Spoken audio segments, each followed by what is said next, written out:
When the world comes crashing at your feet, it's okay to let others help pick up the pieces. If we're present to take part in your happiness, when your circumstances are great, we're more than capable of sharing your pain.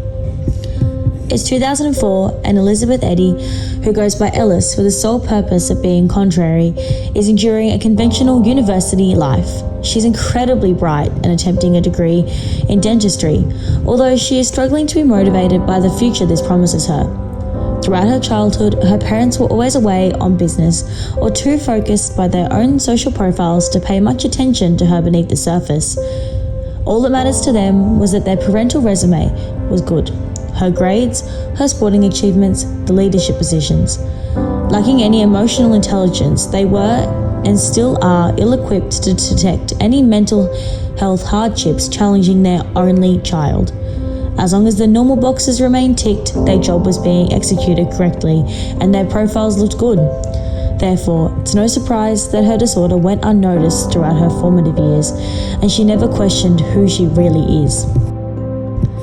When we meet Ellis, she is undiagnosed and welcoming the university lifestyle of partying, drinking, and occasional drug use. She is sleep deprived and losing weight at an unhealthy rate.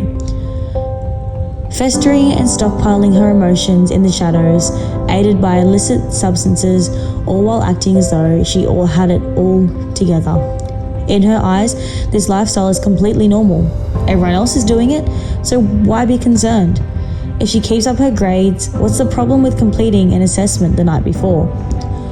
At a house party one night, she is drinking particularly heavily and decided it would be a great idea to take off all of her clothes and jump into the pool.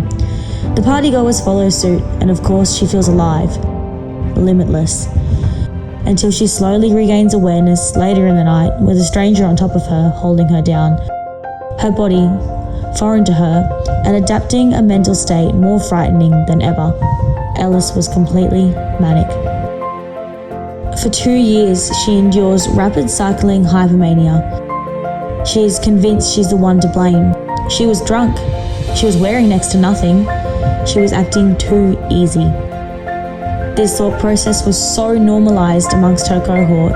When she tentatively mentioned the moments to her friends, they jokingly compared similar experiences.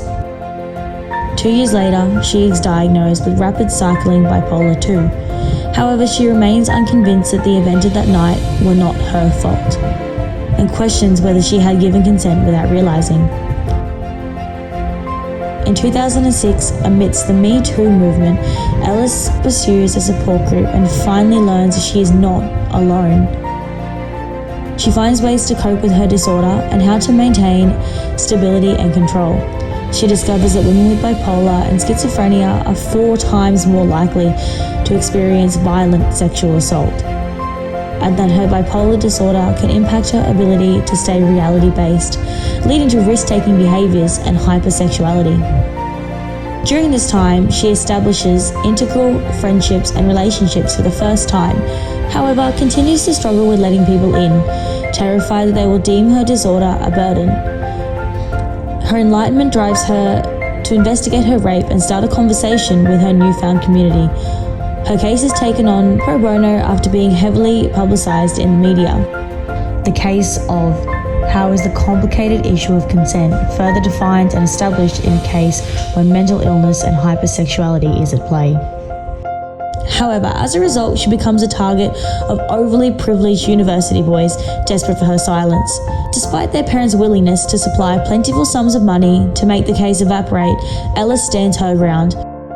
Abandoning her predictable flight response, she decides if she truly wants to be in control of her own life, she must learn to openly communicate with others and stop pushing away those who want to know her better. She needs to let others love her.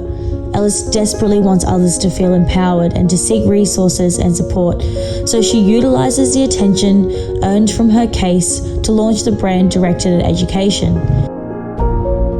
The brand aims to break down stigma surrounding mental illness by supplying products that provide comfort and assistance to those diagnosed. She begins taking night classes in business to further support her brand, while simultaneously moving forward in a long-winded and taxing trial.